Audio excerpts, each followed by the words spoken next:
Right now at 6 o'clock, police said they're looking for the man who sexually assaulted a Yale student inside an apartment.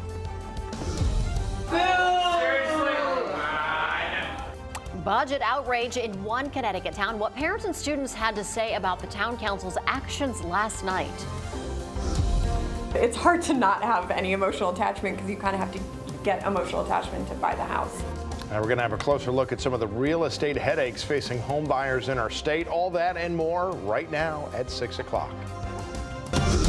All local, all morning.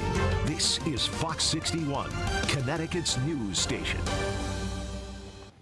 Good morning. Happy Wednesday. Thanks for being with us here at Fox 61 America Areas. And I'm Tim Lammers. Yes, happy Wednesday. Working our way through the work week here. Weather-wise, a great week. As we get over to meteorologist Rachel Piscatelli so you can plan your day. We got sunshine, warm temperatures. What's not to like? Good stuff out there. Sunny skies throughout the day today. It's going to be a gorgeous day. And today starts our warming trend. So as we approach Thursday and Friday, we only get warmer from here. It is a cooler start to the day. Temperature-wise in the 40s in the capital city at 42 degrees. Mostly clear conditions are out there this morning. 38 in Danbury. Good morning to you. 39 in Milford, New Milford rather. 42 in New Haven and about 35 degrees over in Willimantic. 37 in Norwich. So fair skies out there this morning. And well, you may notice a bit of a haze in the sky today. Otherwise, it's going to be bright and beautiful. So a little bit of filtered sunshine. At the bus stop, 43 degrees this morning. Ride home just around 71 degrees. So high temperature spread 69 to about 74 degrees. Plenty of sunshine tonight down into the 40s and into the 50s.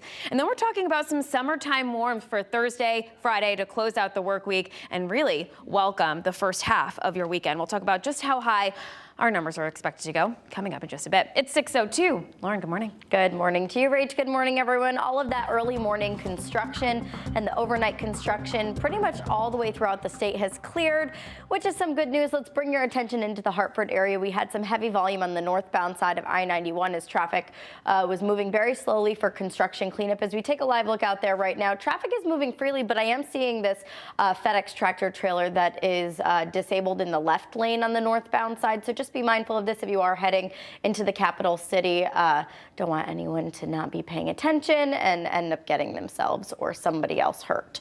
Hartford drive times though, 91, 84, Route 2, all looking good as of right now. Glastonbury to the Founders Bridge will take you about 6 minutes. Bridgeport to Fairfield, we're starting to see those delays really start to ramp up on 95 southbound. The Merritt Parkway not looking too bad. As we see on the right-hand side of your screen down in Fairfield, we are starting to see some heavier volume out there, so you'll definitely be tapping the brakes on the southbound side of I-95. We'll check in again on the roads coming up at 6:30. For now, Tim and Eric, I'll say good morning to you. And good morning to you. Good morning and thank you. Well, a university campus on edge after police said a student at Yale was sexually assaulted at gunpoint. Fox 61's Brooke Griffin is live on the Yale campus this morning with more details. Brooke, good morning. Good morning to you both. Yale police say that they are still searching for clues to find out who may have done this and where that person may be at this time. Now, in order to make students feel safer this morning, they are increasing patrols, trying to make those students feel okay here on campus.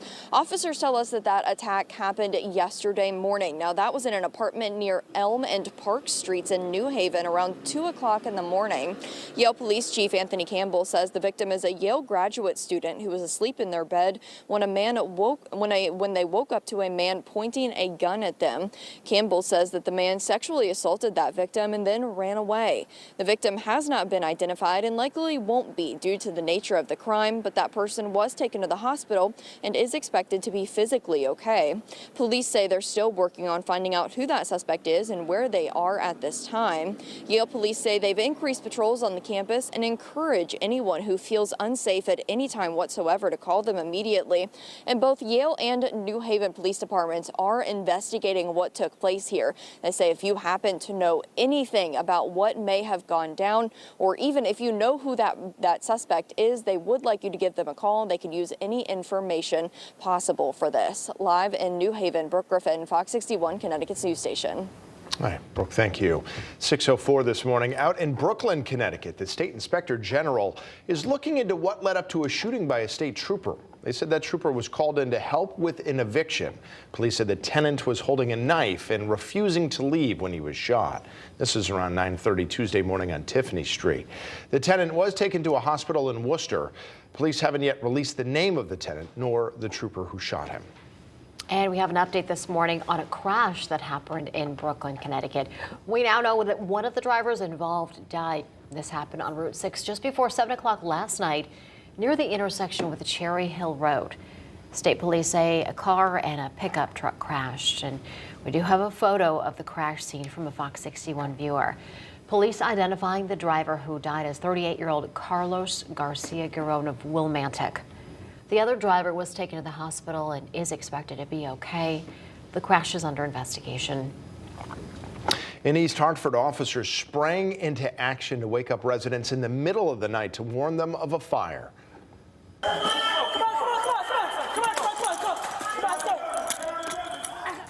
This all happened just after 12:30 Monday morning at an apartment on Hillside Street.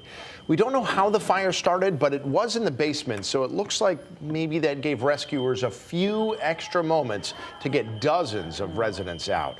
And at one point, officers carried a woman in a wheelchair down several flights of stairs to get her to safety. Two officers who responded had to be treated at a hospital for smoke inhalation, but thankfully they have both since been released. And firefighters had their hands full in Windham, battling a house fire that spread to a garage and even some nearby brush. Crews said that house was unoccupied and no one was hurt. Thanks to Willimantic Fire Chief Mark Scrivener, by the way, for sending us these pictures. It all happened just before 7 p.m. yesterday on Boston Post Road. And one man is facing charges accused in a road rage incident on Route 69 in Woodbridge near the New Haven line. Police say 43-year-old Jamie Aponte swung a baseball bat at two people after getting into a heated exchange with one of them while on the road. Officers say he also broke a car window before officers arrived and told him to stop. Aponte is now facing several charges, including assault and risk of injury to a child. He was released after posting bond.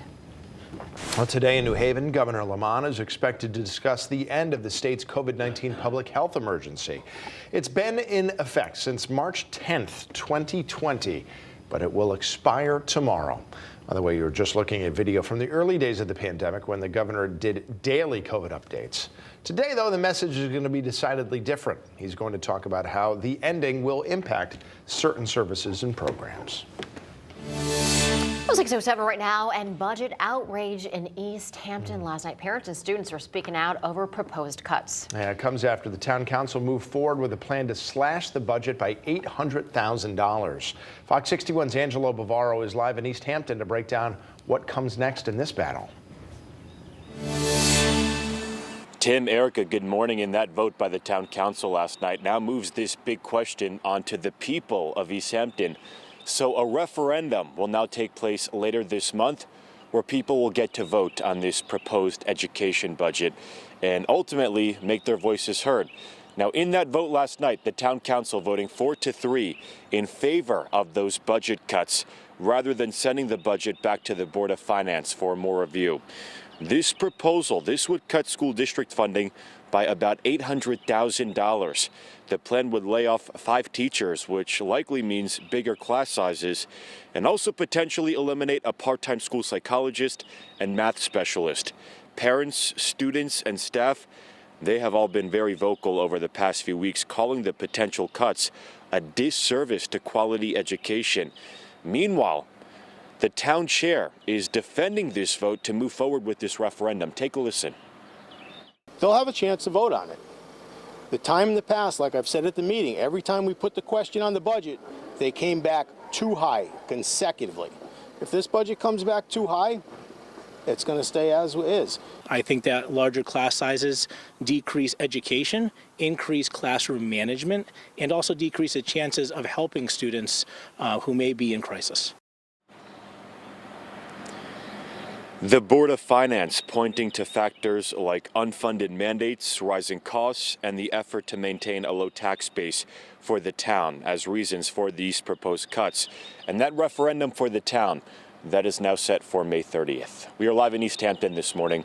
I'm Angelo Bavar, Fox 61, Connecticut's news station. Angelo, thank you for that report.